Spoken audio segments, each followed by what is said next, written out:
reasons why, as an American, I prefer to live and work in the UK. Let's go! Number 1, free public healthcare. The NHS is truly amazing. 2, annual leave. The government legally gives every employee 20 paid days off a year, plus 8 bank holidays, where the US government gives 0. 3, in the UK, you are entitled to 1 year's maternity leave, and in the US, it's 0. The rights of LGBTQ+ employees in the UK have been protected in the workplace since 2010 under the Equality Act, whereas in the US, in June 2020, that just passed and became legal, so that means, just for being gay, you could have been fired with no other explanation. 5, the Queen, who is also our neighbour. We live in Windsor. 6, lastly, guns. No gun culture. Hello, this is not the usual kind of content that I make, but maybe I can help someone with this video. Every time that I mention that I live here in Kenya and I work remotely for a Brazilian company, people ask me, how can I apply for this? How can I get a remote job too? So today I'm going to share with you how I got my remote job. For those who don't know, I'm a language teacher, so I help Brazilians to learn English. I also have some Portuguese and Tunisian students, but never mind. In Brazil, only 5% of the population speaks English and only 1% is fluent. Here in Kenya, almost everybody speaks English, and you can help a lot countries like Brazil, for example.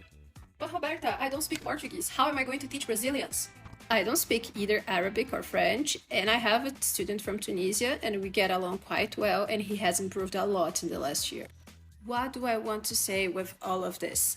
Look for online platforms that teach English. What I recommend: look for platforms from countries that don't speak English, but that they have a stronger currency than Kenya, so you're going to be in the good side of the exchange.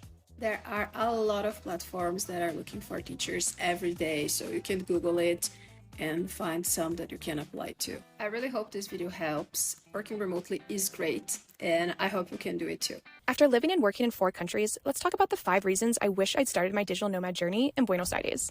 First, the incredible community of expats. I've made amazing friends here from all around the world and built relationships with people I'd never have had the chance to meet back home. Second, the passionate culture. Argentines are without a doubt the most friendly, fun, and warm people I've ever met. They don't take life too seriously and are always down for a good time. Third, the food. Yes, the meat is amazing, but you'll also find creative chefs pushing the boundaries of Argentine cuisine in countless restaurants.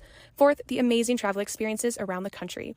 From the largest waterfall system in the world to Patagonia, salt flats, and glaciers, Argentina has so much to offer just a domestic flight away. And fifth, the nightlife. Buenos Aires is famous for its bar and club scene, and after dancing until 7 in the morning, you'll understand why. So take it from me, Buenos Aires is without a doubt the best place to start as a digital nomad.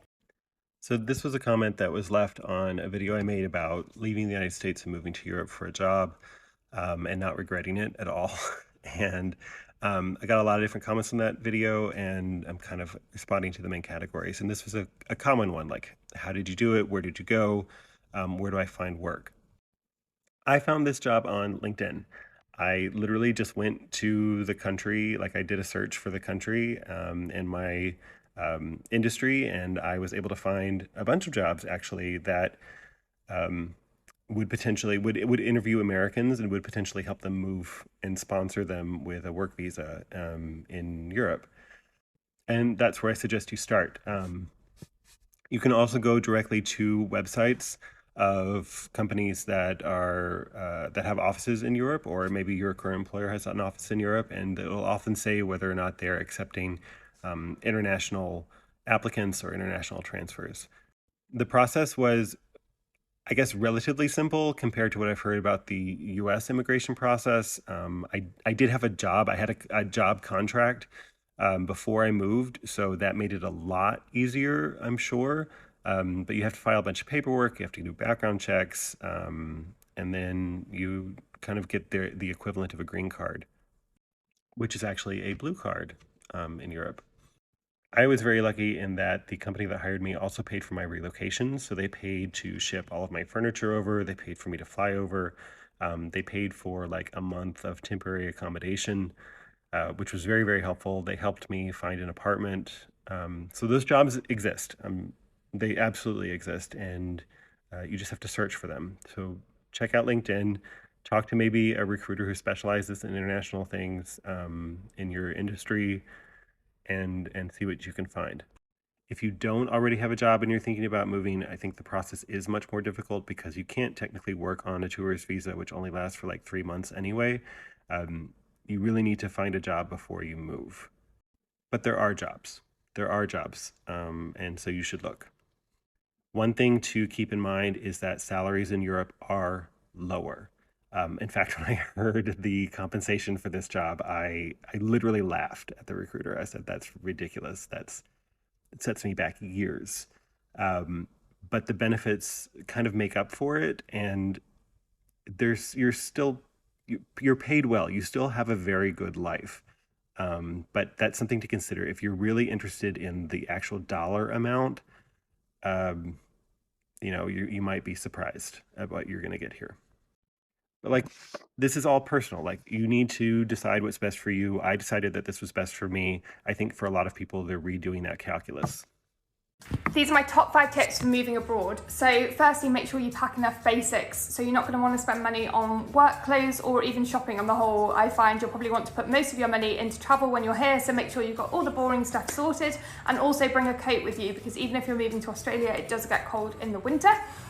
Secondly, use op shops when you're here, or charity shops. So rather than going to Kmart and buying a multi-set of all your pots, pans, plates and stuff, just go to a charity shop and see what they have and just buy stuff as you need it, so you don't accumulate too much stuff, and it's better for the environment and cheaper. Thirdly, try not to waste your weekends at the start. So you'll probably have loads of admin stuff to do, which you can drag out over 4 or 5 weekends, but just try and consolidate that down to like a Saturday or a Sunday, so you can actually go out there and explore and not waste any of your time once you've moved. Then on that note, also join Facebook groups to meet people. So just search your area in Facebook and then meet up after it. There's loads of them in Sydney. You'll probably meet more expats that way, but it does have a multiplier effect as you meet their friends as well. And it's just a great way to meet like-minded people. And then finally, try not to overthink the move.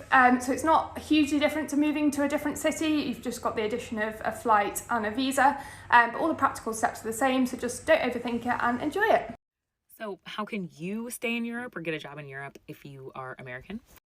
I came from the US office of Netflix, so I think there's definitely a way to apply to a job that is an international corporation, work at the place in the US, and then see if they have a rotation or if they have permanent jobs available elsewhere that they would let you apply to, and then move to that country. There are also so many American companies that have international offices all across the world that you could probably just apply to begin with. In Amsterdam, there are so many. The first ones that come to mind are, of course, Netflix, there's Uber, there's Qualcomm, there's Miro, and I'm forgetting $1,000 billion. These are just the first ones that come to mind because I know people off the top of my head who work at those places. Also, lots of consulting companies are here. So if you want to stay in Europe after your master's and work at a multinational or American company, then I would just look up companies that have offshoots, or maybe they're headquartered in a specific European city, and apply to jobs there. Follow for more working abroad and moving abroad tips.